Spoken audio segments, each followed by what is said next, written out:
There are many pros to playing video games, the largest of which is you get to play video games, son! There's no second part to that argument, but being a gamer does have its downsides, even if they still don't outweigh all the good things. I mean, seriously, come on! Nonetheless, today on the leaderboard we are going to be focusing on the negative side for just a little bit, and then we can all go back to racking up headshots and being ranked last in every online tournament. Just me? That's fine. Yeah. I'm Ali Lightfoot, and these are the 13 worst things about being a gamer.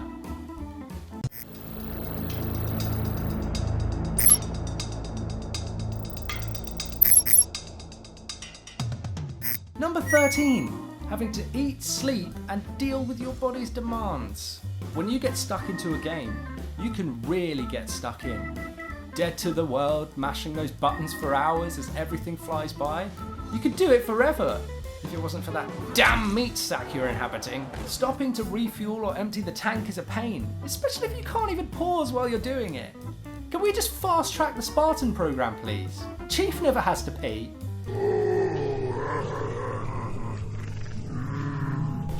Number 12. You start up your console, you insert a new game, it tells you to update the system, and then you wait anywhere from hours to aeons to start the game.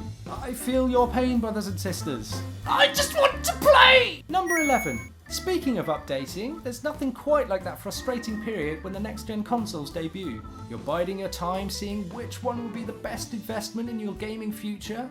Meanwhile, your current model is slowly becoming more and more obsolete. Eventually, they stop making games you can even play on it anymore. Even the PC gamers amongst us suffer with this. There's only so many hardware upgrades you can make before your machine is just too dated to play. Number 10. The early adopters amongst you will really feel the sting of these next two words. Console exclusives. The latest E3 Wunderkind announcement is made, or a flashy ad for the greatest hack and slash you've ever laid eyes on catches your attention. You're pumped, you're ready, you're denied any chance to play it. And all because you already gave your heart to Microsoft. Or cold hard cash to Sony. Or maybe it's a game that's available to all and just has console specific extras. And then you have to go through all of that effort of pretending you never really liked Spawn anyway, and Heihachi is way cooler. And who even needs a giant axe when you have van braces? I mean, come on.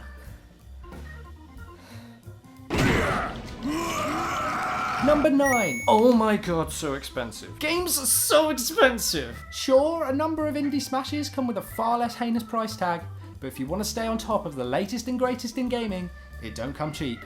And if it does, you probably don't want it. Number 8. The only thing worse than paying through the nose for the latest release is paying through the nose for the latest unfinished release. For many, DLC is a blessing, breathing new life into old titles and extending the gameplay time and thus the joy experienced. Unfortunately, lately studios have been using DLC as a crutch, allowing them to sell buggy, unfinished games to the masses and charging them extra for the privilege of fixing and playing the rest of them. I'm looking unflinchingly at you, Ubisoft. Number 7.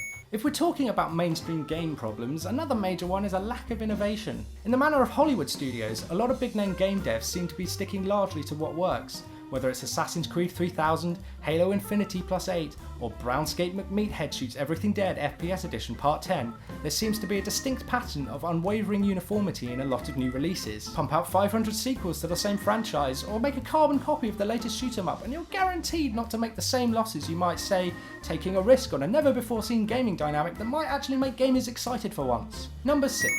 The storyline of the game is a major part of the experience, but not everybody needs a 10-minute video full of heavy exposition interrupting their smashing time, especially if they've already played through the game once.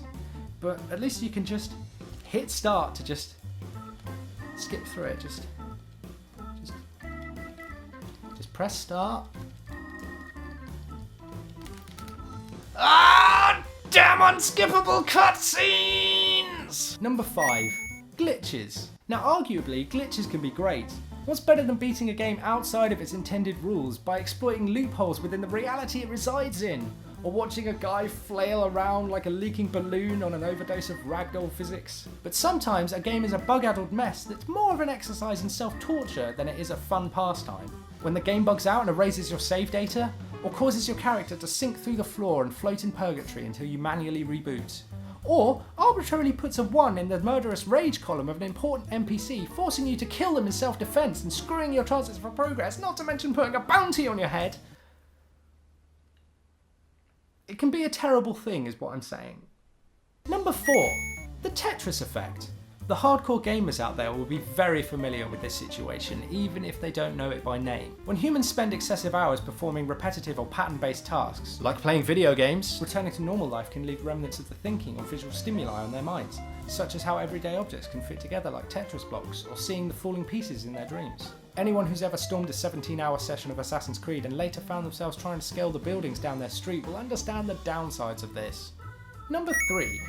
Video games in real life mix with odd results, and never are they more negative than when talking to non-gamers. Much like that crazy dream last night you had that was super freaky, man. Most non-gamers have absolutely no interest in hearing about your exploits in Tamriel the other day, or how many beasts you slayed in Hyrule, or how you could buy the entirety of Albion twice over. It doesn't matter how funny the critical crotch shot kill you made on Monday was, they're just waiting for you to move on. This even has a lesser cousin when people don't play the same games as you. How many rounds you survived against the Flood means nothing to them. They're more interested in your best lap time on Rainbow Road. Number 2. Gamergate. Regardless of which side you fell on in that whole palaver, it's safe to say that nobody came out of that looking any good. Which leads us nicely to number 1.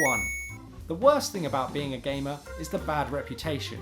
Sure, currently gaming is more popular and widely accepted than ever, but there are still swaths of people that see it as nothing but a pointless triviality enjoyed by the lazy, immature and useless. Like binging Netflix or reading a book are far more taxing ways to spend your time. It's also one of the factors the media likes to blame for people murdering each other, or taking drugs, or any other antisocial problem they choose. And don't even get me started on the video games as art debate.